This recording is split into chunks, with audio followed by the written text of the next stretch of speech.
House ते हमले बाद सुप्रीम कोर्ट में इम्कानी टकराव रुकराइण जे लाइ दाख़िल दरख़्वास्त ते फौरी ॿुधणी थी रही आहे। सुप्रीम कोर्ट बार एसोसिएशन जी दरख़्वास्त ते ॿुधणीअ दौरान अटॉर्नी जनरल ऐं IG इस्लामाबाद पेश थिया आहिनि। चीफ जस्टिस चयो आहे त हीउ पाण मुरादे नोटिस ते कार्रवाई न आहे। असां वटि अॻु ई दरख़्वास्त दाख़िल थियल हुई। बार एसोसिएशन चाहे थी त कानून ते अमल करायो वञे। सुप्रीम कोर्ट सियासी पार्टीज़ खे केस में धुर बणाए छॾियो आहे। PTI, पीपल्स पार्टी, JUI ऐं नवाज़ लीग खे नोटिस जारी कया विया आहिनि। सिंध हाउस ते हमले बाद सुप्रीम कोर्ट में इम्कानी टकराव रुकराइण जे लाइ दाख़िल दरख़्वास्त ते फौरी ॿुधणी थी आहे। सुप्रीम कोर्ट बार एसोसिएशन जी दरख़्वास्त ते ॿुधणी दौरान अटॉर्नी जनरल ऐं IG इस्लामाबाद पेश थिया आहिनि। चीफ जस्टिस चयो त हीउ पाण मुरादे नोटिस ते कार्रवाई न आहे। असां वटि अॻु ई दरख़्वास्त दाख़िल थियल हुई। बार एसोसिएशन चाहे थी त कानून ते अमल करायो वञे। सुप्रीम कोर्ट सियासी पार्टीज़ खे केस में धुर बणाए छॾियो। PTI, पीपल्स पार्टी, JUI ऐं नवाज़ लीग खे नोटिस जारी कया विया आहिनि।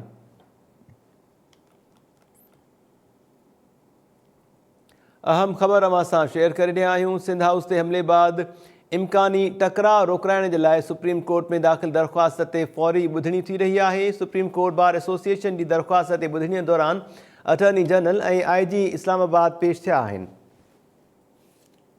ॿुधणी हिन वक़्तु जारी आहे। चीफ जस्टिस जो चवणु आहे त पाण मुरादे नोटिस ते हीअ कार्रवाई न आहे। असां वटि अॻु ई दरख़्वास्त दाख़िल थियल हुई। बार एसोसिएशन चाहे थी त कानून ते अमल करायो वञे। सुप्रीम कोर्ट सियासी पार्टीज़ खे केस में धुर बणाए छॾियो आहे। PTI, पीपल्स पार्टी, JUI ऐं नवाज़ लीग खे नोटिस जारी कया विया आहिनि। सिंध हाउस ते हमले खां पोइ इम्कानी टकराव रोकराइण जे लाइ सुप्रीम कोर्ट में दाख़िल दरख़्वास्त ते फौरी ॿुधणी थी, जेका सूमर ताईं मुलतवी कई वई आहे। सुप्रीम कोर्ट बार एसोसिएशन जी दरख़्वास्त ते ॿुधणीअ दौरान अटॉर्नी जनरल ऐं IG इस्लामाबाद पेश थिया। चीफ जस्टिस जो चवणो त हीउ पाण मुरादे नोटिस ते कार्रवाई न आहे। असां वटि अॻु ई दरख़्वास्त दाख़िल थियल हुई। बार एसोसिएशन चाहे थी त कानून ते अमल करायो वञे। सुप्रीम कोर्ट सियासी पार्टीज़ खे इन केस में धुर बणाए छॾियो आहे। PTI, पीपल्स पार्टी, JUI ऐं नवाज़ लीग खे नोटिस जारी कया विया आहिनि। इन मामले जा वधीक तफ़सील मालूम कयूं था टाइम न्यूज़ इस्लामाबाद जे रिपोर्टर ज़ुल्फ़कार कुरामानी खां। ज़ुल्फ़कार, छा अपडेट्स आहिनि अव्हां वटि? सिंध हाउस ते हमले खां पोइ कंहिं बि इम्कानी टकराव खे रोकण जे लाइ जेका दरख़्वास्त दाख़िल कई वई उन ते फौरी ॿुधणी थी अॼु। जी, हींअर सुप्रीम कोर्ट अंदर अदम एतमाद जी तहरीक जे हवाले सां ऐं सिंध हाउस ते जेको वाक़ियो पेश आयो आहे उन हवाले सां हींअर ॿुधणी थी ऐं हिन ॿुधणी दौरान पीपल्स पार्टी, JUI, मुस्लिम लीग नून खे बि नोटिस जारी कया विया आहिनि त उहे बि पार्टी बहैसियत पार्टी हिन ॿुधणी में शरीक थियनि। जॾहिं त सिंध हाउस ते जेको वाक़ियो पेश आयो उन हवाले सां IG इस्लामाबाद खां रिपोर्ट तलब कई वई आहे। जॾहिं त अटॉर्नी जनरल खां इहो सवाल बि कयो वियो त तव्हां आइन जे आर्टिकल 63 तहत दरख़्वास्त दाख़िल कयो था या उन हवाले सां तव्हां को मौक़िफ़ पेश करणु चाहियो था, जंहिं ते अटॉर्नी जनरल चयो त मां उहा दरख़्वास्त या उन हवाले सां रेफरेंस जेको आहे उहो हिते अदालत में पेश कंदुसि जॾहिं ॿीहर ॿुधणी थींदी।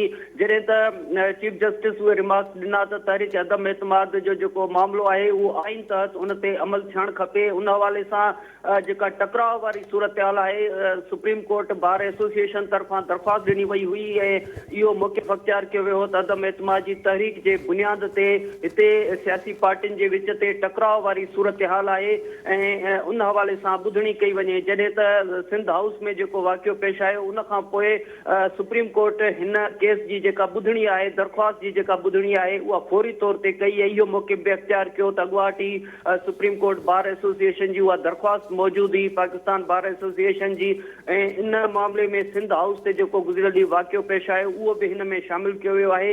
इन हवाले सां हीअ जेका ॿुधणी आहे सूमर ताईं मुलतवी थी आहे, पर उन हवाले सां जेकी मुतहदा अपोज़िशन आहे यानी JUI, पीपल्स पार्टी, नून लीग उन्हनि खे बि हिन दरख़्वास्त जे अंदरि फ़रीक़ बणायो वियो आहे त उहे बि पंहिंजो मौक़िफ़ पेश कनि ऐं उन खां अलावा हिन मामले जे अंदरि अटॉर्नी जनरल खे बि चयो वियो आहे त उहे मौक़िफ़ पेश कनि। IG खां बि रिपोर्ट तलब कई वई आहे त मुकमल तौर ते सिंध हाउस ते थियल वाक़िए जे हवाले सां रिपोर्ट पेश कई वञे। ज़ुल्फ़कार, अॼोकी इन मुख़्तसर ॿुधणीअ दौरान अटॉर्नी जनरल ऐं IG इस्लामाबाद पुलिस पेश थिया आहिनि। उन्हनि पारां कुझु ॿुधायो वियो अदालत खे गुज़िरियल ॾींहुं जेको मामिलो पेश आयो उन ते? जी उन हवाले सां जॾहिं ही ॿुधणी मुक़ररु थी त उन हवाले सां अटॉर्नी जनरल खे बि नोटिस जारी कयो वियो त उहे सुप्रीम कोर्ट में पेश थियनि ज़ाती हैसियत में। IG इस्लामाबाद खे बि चयो वियो त ज़ाती हैसियत में इस्लामाबाद जे अंदरि जेको वाक़ियो पेश आयो आहे सिंध हाउस में उन हवाले सां ज़ाती हैसियत में सुप्रीम कोर्ट में पेश थियनि। हींअर जॾहिं उहे पेश थिया त उन हवाले सां अटॉर्नी जनरल खां इहो सुवाल कयो वियो त तव्हां ॿुधूं था त तव्हां 63 तहत रेफरेंस दाख़िल करणु वञो पिया, उन हवाले सां छा तफ़सील आहे? जंहिं ते अटॉर्नी जनरल इहो मौक़िफ़ अख़्तियार कयो त उन हवाले सां रेफरेंस असां दाख़िल कंदासीं। जॾहिं त अटॉर्नी जनरल खां पोइ IG खां इहो पुछियो वियो त हीउ जेको सिंध हाउस में वाक़ियो पेश आयो आहे त उन हवाले सां रिपोर्ट तव्हां वटि आहे? जेका पोइ IG खे इहो चयो आहे त मुकमल तौर ते जेका रिपोर्ट आहे उहा सुप्रीम कोर्ट में जमा कराई वञे। जंहिंखां पोइ हीउ जेका ॿुधणी हुई जेका फौरी तौर ते हिते ॿुधणी शुरू थी सुप्रीम कोर्ट में जे अंदरि उहा सूमर ताईं मुलतवी कई वई आहे। IG खे चयो आहे त रिपोर्ट जमा कराई वञे। अटॉर्नी जनरल इहो चयो आहे त मां रेफरेंस दाख़िल कराईंदुसि जेको 63A तहत हूंदो, यानी जेकी मेंबर जेकी फ्लोर क्रॉसिंग कनि था त उन्हनि जी हैसियत हाणे छा हूंदी, उहे नाइल थींदा या छा? उन हवाले सां जेको हुकूमत मौक़िफ़ रखे थी त उहो मौक़िफ़ बि अदालत में पेश कंदासीं। जंहिंखां पोइ ॿुधणी जेका आहे उहा सूमर ताईं मुलतवी थी आहे। जी ज़ुल्फ़कार, अॼोकी इन ॿुधणी दौरान चीफ जस्टिस जो इहो चवणो त ही पाण मुरादे नोटिस ते कार्रवाई न आहे, असां वटि अॻु ई इन मामले जी दरख़्वास्त दाख़िल थियल हुई।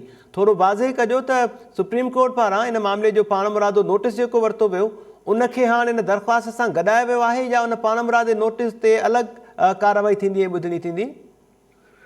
जी हिते बार एसोसिएशन जे तरफ़ां अॻुवाट ई इहा दरख़्वास्त मौजूदु हुई ऐं उन दरख़्वास्त जे हवाले सां सुप्रीम कोर्ट खां इस्तदा थियल हुई त हिन मामले जे अंदरि जेको अदम एतमाद जी तहरीक खां पोइ जेको माहौल पैदा थियो आहे ऐं उन खां पोइ हुकूमत जे तरफ़ां बि हिते जलसे करण जे हवाले सां ऐलान साम्हूं अचनि पिया। मुखालिफ़ धुर बि लॉन्ग मार्च करण जो ऐलान ऐं हिते D चौक ते धरणे जो ऐलान करे पई त हिकिड़ी टकराव वारी सूरत हाल आहे, तसादुम वारी सूरत हाल आहे। उन हवाले सां सुप्रीम कोर्ट जे अंदरि जेका दरख़्वास्त आहे उन ते ॿुधणी कई वञे। गुज़िरियल ॾींहुं जॾहिं वाक़ियो सिंध हाउस जो पेश आयो त उन खां पोइ हींअर फौरी तौर ते सुप्रीम कोर्ट उन दरख़्वास्त खे ॿुधणी जोॻो करार ॾेई उन ते ॿुधणी कई ऐं सिंध हाउस वारे वाक़िए जे हवाले सां ख़ुसूसी तौर ते IG खे चयो त उहे ज़ाती हैसियत में तलब थियनि ऐं उन हवाले सां ही पाण मुरादो नोटिस वारो जेको माहौल हो उहो हिते पैदा थियो ऐं सिंध हाउस में थियल वाक़िए जे बुनियाद ते IG खे चयो वियो त रिपोर्ट ॾियनि।